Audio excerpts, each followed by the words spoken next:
नमस्कार दोस्तों, स्वागत है आपका अपने इस यूट्यूब चैनल अंकित कोचिंग सेंटर में। और आज के इस वीडियो में देखने वाले हैं जो आप लोग का झारखंड बोर्ड के लिए 18 फरवरी का जो आप लोग का हिंदी का एग्जाम होने वाला है, उसके लिए आपको महत्वपूर्ण प्रश्न लेके आ गए हैं जो आपके 3 नंबर में पूछे जाने का बहुत ज़्यादा संभावना है। तो उसके लिए ये वीडियो है, तो इस वीडियो को पूरा पढ़ करके आप एग्जाम देने जाएँ।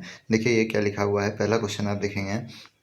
पहला क्वेश्चन आप लोग का एक कहानी यह भी है, क्वेश्चन है, एक कहानी यह भी आत्मकथा में लेखक के पिता ने रसोई को भटियार खाना कहकर क्यों संबोधित किया है ना। यहाँ पे देखिए ये रसोई खाना को भटियार खाना कहकर उसके पिताजी क्यों संबोधित किए हैं, उसके बारे में आपको बताना है। तो देखिए यहाँ पे इस पूरे वीडियो में जो है आप जो है कुछ इंपॉर्टेंट, जैसे कोई भी आंसर लिखा कैसे जाता है पहले उसको समझिए।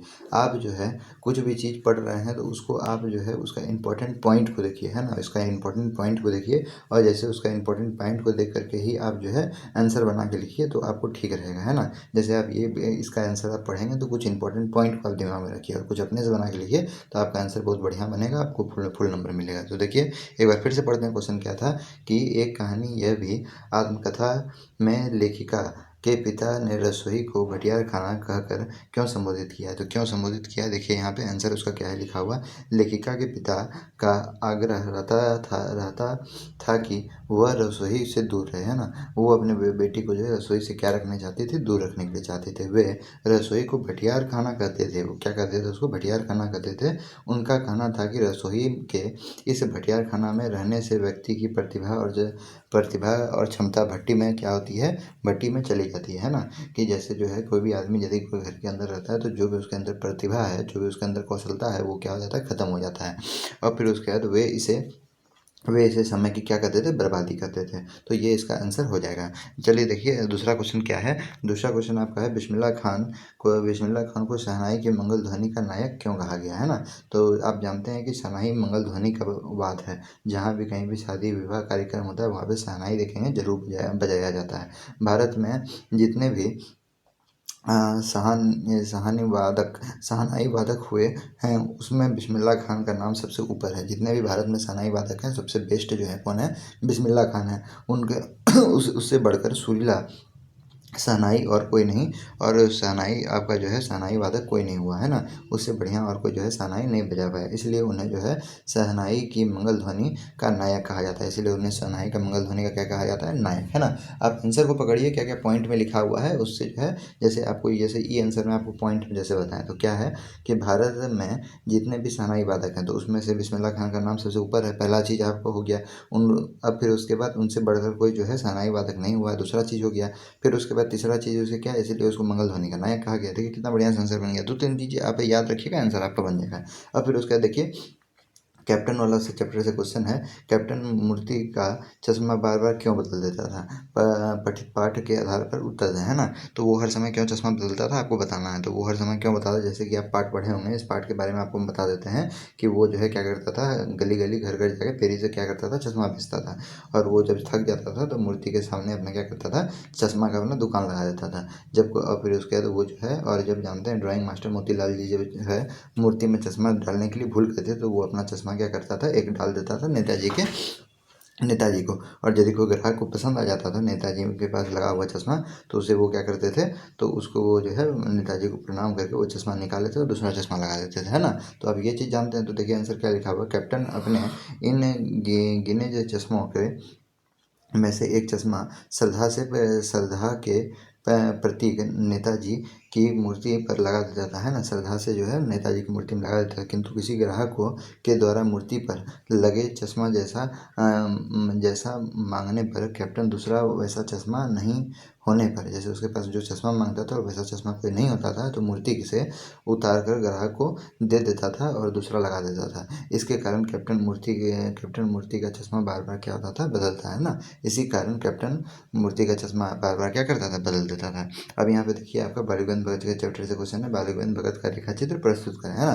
तो उसके बारे में आपको बताना है कि कहानी यदि आप पढ़े होंगे तो क्या क्या वो करते थे उसके बारे में बताना है। तो देखिए नाम बालीगंज भगत गृहस्थ होते हुए भी सन्यासी थे, है ना। वो गृहस्थ होते हुए भी क्या थे, सन्यासी थे। उम्र उनका कितना साल हो गया था, 60 साल के ऊपर, मंझले कद के और गोरे चिट्टे व्यक्ति थे। कैसे थे, गोरे चिट्टे व्यक्ति थे। बाल सफ़ेद एवं जो है नूरानी सेहरा, चमकदार कमर में सिर्फ एक लंगोटी और सिर पर कबीर पंथ की कनपट्टी टोपी रहती थी, है ना। उनके सिर पर कबीर पंथ का क्या रहता था, टोपी। और उसकी क्या होती, और उसकी ये क्या थी, वेशभूषा, है ना।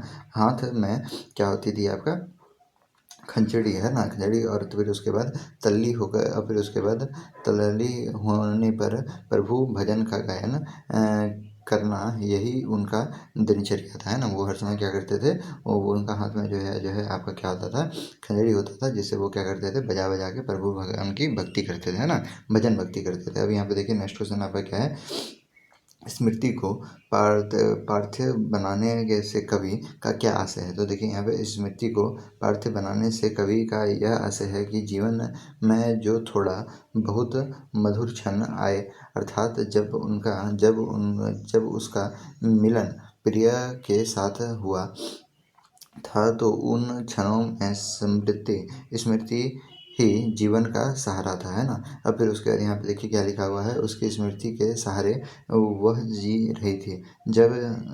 अब जबकि वह चलते चलते थक गया, तो उसके मार्ग में यही सहारा रह गया कि वह पुरानी स्मृतियों को संजोए रखे, है ना, पुरानी स्मृति को संजोए रखे, जिससे वो राह में आगे बढ़ पाए। तो ये इसका आंसर हो गया। अब देखिए नेक्स्ट आपका 44 नंबर, कवि के अनुसार फसल क्या है ना। कवि के अनुसार फसल क्या है, तो इसका आंसर देना है। कवि के अनुसार फसल जो है, कवि के अनुसार फसल जो है, पानी, याद रखिएगा, पानी, मिट्टी, धूप, हवा। क्या बोले, पानी, मिट्टी, धूप, हवा एवं जो है मानव श्रम का मिला जुला क्या है, रूप है। इसमें सभी नदियों के पानी, है ना, फसल में सभी नदियों के पानी का जादू समाया हुआ है, सभी नदी के पानी का जादू समाया हुआ। पहला पॉइंट देखिए यहाँ पे, कवि के अनुसार फसल नदियों के पानियों का क्या है, जादू है। नदी के पानी का क्या बताया गया है, जादू बनाया गया है। मनुष्य के हाथों के स्पर्श की महिमा, मनुष्य के हाथों के स्पर्श की क्या बताया गया है, महिमा। और भूरी काली मिट्टी का गुणधर्म, मिट्टी का क्या बताया गया है, गुणधर्म। और सूरज के किरणों का रूपांतरण, और सूरज के किरणों का क्या बताया गया, रूपांतरण। और हवा के थिरकना का सिमटा हुआ संकोच है ना। इसी प्रकार फसल प्रकृति और मनुष्य को परस्पर सहयोग और सृजनात्मक परिणाम है। तो ये आपका क्या है, फसल इसी तरह जो है आप कवि जो है इस फसल को बताए, हैं ना। यही फसल है कवि के अनुसार। अब देखिए नेक्स्ट क्वेश्चन संगीतकार चैप्टर से है। संगीतकार जैसा व्यक्ति संगीत के अलावा और किन किन क्षेत्र में दिखाई देता है ना। तो किन किन क्षेत्र में दिखाई देता है उसके बारे में बताना। तो पॉइंट वाइज यदि आप आंसर लिखेंगे तो लिखिएगा, संगीतकार जैसा व्यक्ति संगीत के अलावा इन क्षेत्रों में दिखाई देता है ना, या निम्न क्षेत्रों में दिखाई देता है, डैश करके आप लिख सकते हैं। नाटक के क्षेत्र में, नाटक में जानते हैं आपको एक से ज़्यादा आदमी की ज़रूरत पड़ता है। नृत्य में, डांस में भी देखिए, जब ग्रुप डांस होता है तो उसमें भी सहायक का ज़रूरत पड़ता है, पीछे में आपका एक दो आदमी जो दिखने में ज़रा सा अच्छा लगता है। फिर उसके बाद शिक्षा के क्षेत्र में, राजनीति के क्षेत्र में, धर्म के क्षेत्र में, तो ये सब में जो है आपका जो है सहायककार का ज़रूरत पड़ता है ना। अब देखिए संगीतकार का ज़रूरत पड़ता है। अब देखिए नेक्स्ट क्वेश्चन आपका क्या है कि प्रकृति आपका देखिए क्या लिखा है, प्रकृति ने जल संचय की व्यवस्था किस प्रकार की है ना। तो प्रकृति में आपका जो है हिम शिखर जल स्तंभ की तरह है। प्रकृति सर्दियों में यहाँ बर्फ के रूप में जल संग्रह कर लेता है ना, बर्फ ठंडे के दिन में क्या होता है, बर्फ संग्रह कर लेता है। और गर्मी में जब चारों ओर जल के लिए त्राही त्राही मचती है, तो ये बर्फ पिघल जाती है, नदियों में जलधारा जाती है के रूप में बाहर बहकर हमारी प्यास को क्या करता है, बुझाता है। इस प्रकार प्रकृति ने जल संचय की बहुत उत्तम व्यवस्था कर रखी है ना। तो क्या क्या कर रखी है, सबसे पहले हिमालय शिखर में जब आपका सर्दी का मौसम जब आता है तो वो बर्फ़ बन जाता है, और जब गर्मी आता है तो वही पिघल कर चारों ओर जो है जब पानी के लिए जब पूरा त्राही त्राही होता है तो वही पिघल करके नदी में आ जाता है, और जो हम लोग का प्यास क्या करता है, बुझा देता है। तो देखिए कितना शॉर्ट में इसका आंसर लिखा हुआ है। फिर उसके बाद देखिए नेक्स्ट क्वेश्चन आपका क्या है कि जो है, नेक्स्ट क्वेश्चन है आपका, सब ये जो आपको हम लोग बता रहे हैं वो 3 नंबर के लिए बता रहे हैं ना। ये सब 3 नंबर के लिए आपका जो है क्वेश्चन आएगा। ये क्वेश्चन का आप आंसर लिखेंगे तो 3 नंबर का, है ना। कम से कम कोशिश करेंगे कि 6-7 लाइन का आप आंसर लिखें तो 3 नंबर आपको आराम से मिलेगा।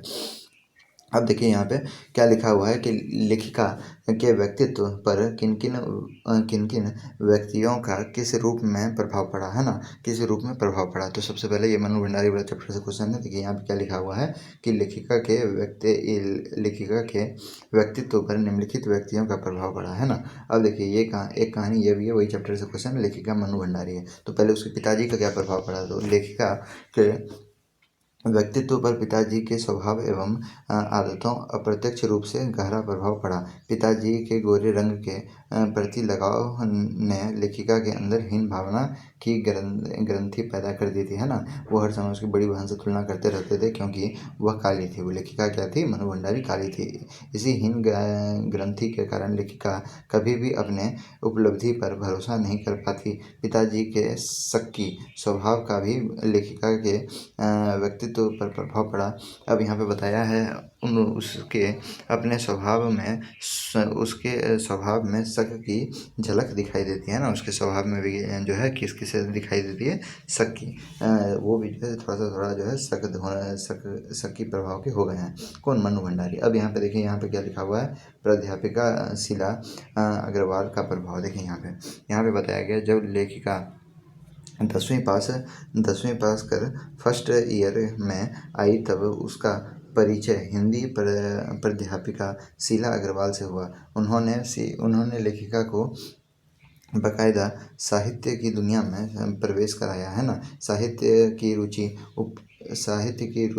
रुचि उत्पन्न करने तथा लेखिका की ओर प्रेरित करने में शीला अग्रवाल ने बहुत योगदान था, है ना। शीला अग्रवाल का बहुत योगदान था। अब यहाँ पे बताया है लेखिका उसके साथ लंबी लंबी बहसें करती थी और काफ़ी कुछ समझने का प्रयास करती थी, है ना। जब किसी से आप बात कीजिएगा तो आपको बहुत चीज़ समझ में आता है। और यहाँ पे देखिए, हिंदी से वो बात कर रही है तो हिंदी में उसका ज़्यादा रुचि होने लगा। और शीला अग्रवाल ने लेखिका का साहित्यिक दायरा को बढ़ाया ही, साथ ही देश की स्थिति में सक्रिय भागीदारी करने को भी प्रेरित किया, है ना। तो ये इसका जो है क्या हो जाएगा, आंसर हो जाएगा। फिर देखिए नेक्स्ट क्वेश्चन आपका क्या है।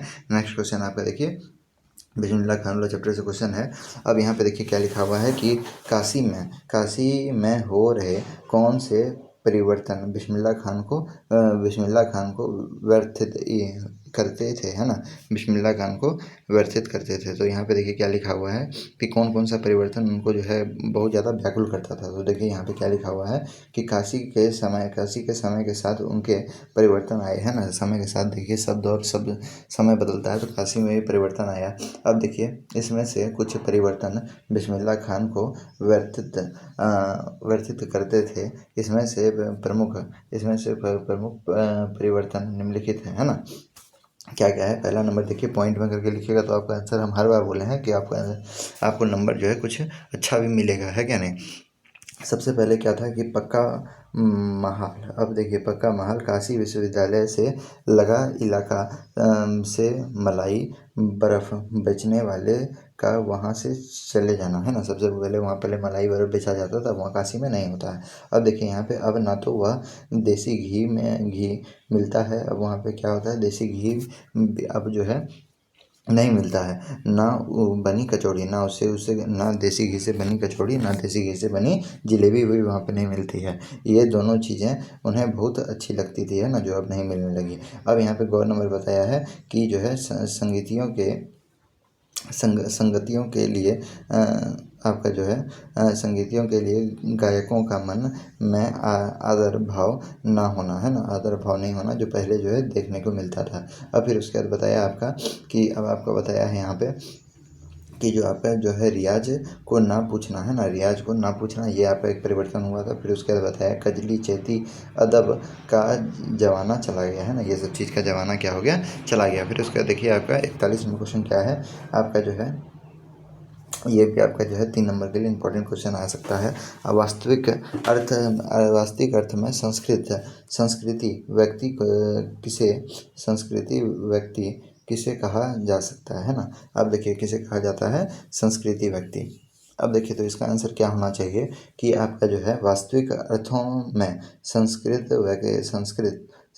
व्यक्ति उसे कहा जाता है जो किसी नई चीज़ों का खोज करता है। किसी चीज़ का आविष्कार ही संस्कृत व्यक्ति होता है ना। अब देखिए यहाँ पे अब जो है संस्कृत व्यक्ति क्या होता है, तो किसी चीज़ का आविष्कार। देखिए यहाँ पे एक मेन पॉइंट यहाँ पे लिखा हुआ है। फिर उसके बाद लिखा हुआ है, जिस व्यक्ति को बुद्धि ने अथवा उसके विवेक न किसी नए तथ्यों का दर्शन किया, वह व्यक्ति की वास्तविक संस्कृति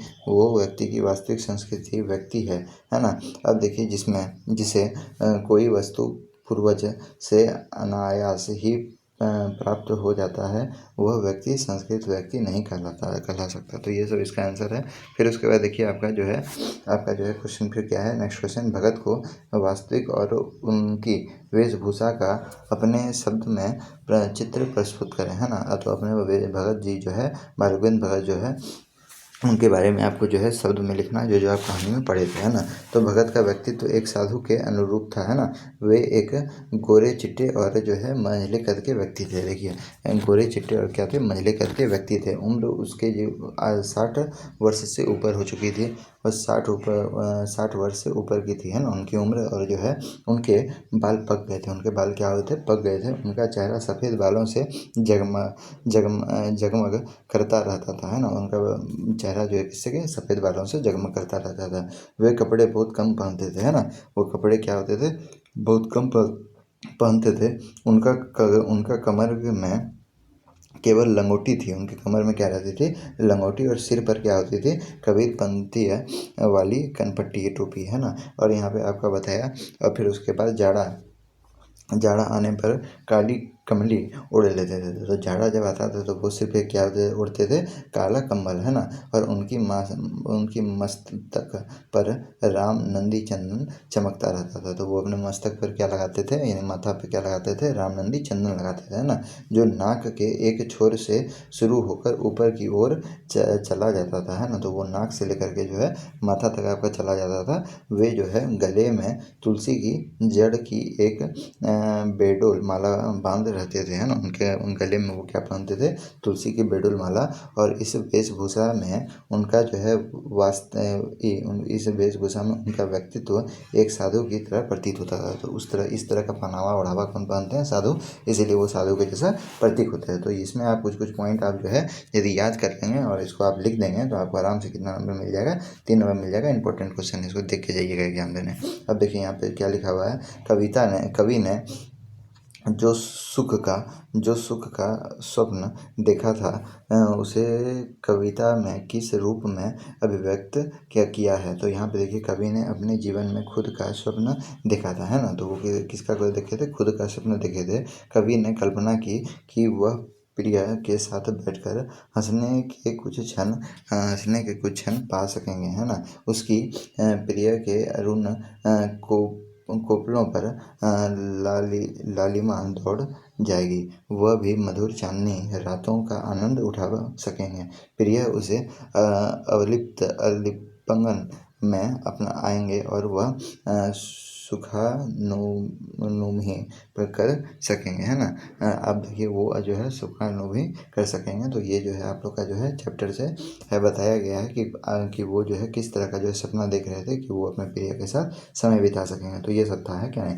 वो जो है क्या क्या करना चाहते थे, वो जो है अरुण कोपल की ललिता में दौड़ना चाहते थे, है ना। वो जो है चांदनी रातों के स्वप्न में जाना चाहते थे। और फिर उसके बाद बताया है क्या आनंद उठाना चाहते। तो ये सब वो जो है उनका अभिलाषा था। फिर उसके बाद देखिए यहाँ पे गोपियों द्वारा उद्धव को, देखिए फिर से आपका ये आगे क्वेश्चन इंपॉर्टेंट क्वेश्चन है आपका।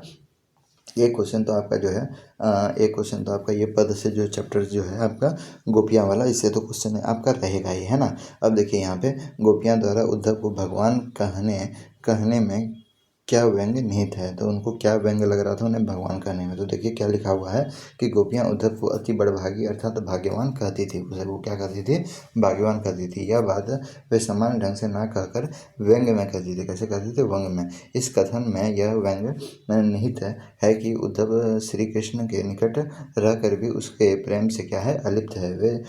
वे कृष्ण प्रेम में बंधना नहीं पड़े, है ना। वे कृष्ण प्रेम के बंधन में नहीं पड़े, है ना, वो कृष्ण प्रेम के बंधन में नहीं पड़े। यदि वो इसमें पड़े होते तो उनकी भी दशा गोपियों के समान हो जाती है ना, गोपियों की कैसे समान हो गई थी। जैसे गुड़ में चींटी जो है एक बार चिपक जाता है तो वो जो है नहीं हटता है, उसी में प्राण देता है। इसी तरह वो भी जो है गोपियाँ भी जो है कृष्ण के प्रेम में जो है जा चुकी थी, अब वो उसे छोड़ नहीं सकती थी। वे कृष्ण प्रेम के प्रति निरुक्त बने रहने में सफल रहे और जो है भाग्यशाली हैं। वे उद्धव की स्तुति की कहानी क्या कर रही है, उनकी निंदा कर रही है। तो ये सब जो चीज़ है ये सब जो है आप थोड़ा मोड़ा देख लेंगे। अब यहाँ पे क्या लिखा है, कविता में बादल किन किन अर्थों की ओर संकेत करता है ना, तो किन किन अर्थों की ओर संकेत करता है, तो देखिए पहला चीज लिखा हुआ है, बादल पीड़ित प्यासे जानों की प्यास को बुझाने वाला है ना, पानी पड़ेगा तो क्या होगा, जो जो प्यासे हैं उसका जान को बख्शेगा। अब यहाँ पे बताया है कि बादल क्रांति के अर्थ की ओर भी सकते हैं, क्रांति की ओर भी संकेत करते हैं ना। क्रांति मतलब क्या था, एक नया पहल, एक नया जीवन। यह क्रांति लोगों की इच्छाओं की पूर्ति का माध्यम बनेगी। अब यहाँ पे देखिए गौ नंबर क्या लिखा हुआ, बादल जो है ललित कल्पना की ओर भी संकेत करता है। ललित कल्पना की ओर भी बादल क्या करता है, संकेत करता है। बादल जन जन की आकांक्षाओं को पूरा करने वाला है ना। बादल क्या करने वाला है, जन जन की आकांक्षाओं को पूरा करने वाला है। बादल नवजीवन के अर्थ की ओर संकेत करता है। बादल क्या करता है, नवजीवन के अर्थ की ओर संकेत करता है। और बादल नूतन कविता के अर्थों की ओर भी संकेत करता है। तो देखिए इसमें क्या क्या है, पहले आपका लिखा हुआ है पीड़ित प्यासों की जान के को बुझाना है, यानी प्यास बुझाना है। फिर उसका नया क्रांति का शुरुआत करता है। फिर ललित कल्पना की ओर बताता है। फिर जन जन की आकांक्षाओं को पूरा करता है। फिर उसके बाद आपका नवजीवन प्रदान करता है और नूतन कविता के अर्थ के बारे में भी बताता है। तो ये सब आप लिख देंगे तो आपको जो है 3 नंबर आराम से मिल जाएगा। और ये इंपॉर्टेंट क्वेश्चन है ना, 45 नंबर। और फिर उसके बाद देखिए, झिलमिलाते सितारों को रोशनी में नहाया संतोक। अब देखिए गंतोक लेखिका को किस तरह सम्मोहित कर रहा था। तो यहाँ पे देखिए इसका आंसर क्या होगा कि झिलमिलाते सितारों की रोशनी में नहाया गंतोक लेखिका को आपका जो है रहस्यमयी और जादू भरा प्रतीक हो रहा था, है ना। सितारों के गुच्छे रेशमियों की एक झालर सी बन रही थी। अब यहाँ पे बताया है, इस वातावरण का जादू लेखिका पर छाता चला जा रहा था। अब यहाँ पे आपको बोला है कि उसके आसपास सिर्फ क्या थे, उसके आसपास सिर्फ शून्य थे, है ना, उसके आसपास सिर्फ क्या थे, शून्य था। तो ये आप लोग का जो है इंपॉर्टेंट क्वेश्चन, आप लोग का हिंदी के लिए जो है इंपॉर्टेंट क्वेश्चन है। तो आप इसको जो है ज़रूर जो है इस वीडियो को देखिए। और जो है इस वीडियो से आपको जो है कुछ क्वेश्चन आपको एग्जाम में ज़रूर देखने के लिए मिलेगा। और बहुत VVI इंपॉर्टेंट क्वेश्चन है ये, है ना। इसे आप ज़रूर देखिएगा और जो जो आपको वीडियो में इंपॉर्टेंट क्वेश्चन बताए हैं उसे ज़रूर पढ़िएगा। और यहाँ तक यदि वीडियो को देखें तो वीडियो के डिस्क्रिप्शन में व्हाट्सएप ग्रुप और टेलीग्राम ग्रुप का लिंक है, उसे ज़रूर ज्वाइन करें, क्योंकि वहाँ पर हम आपको जो है बहुत सारी अपडेट और बहुत सारे इंपॉर्टेंट क्वेश्चन का फोटो भी भेजते रहते हैं। मिलते हैं नेक्स्ट वीडियो में। जय हिंद, जय भारत।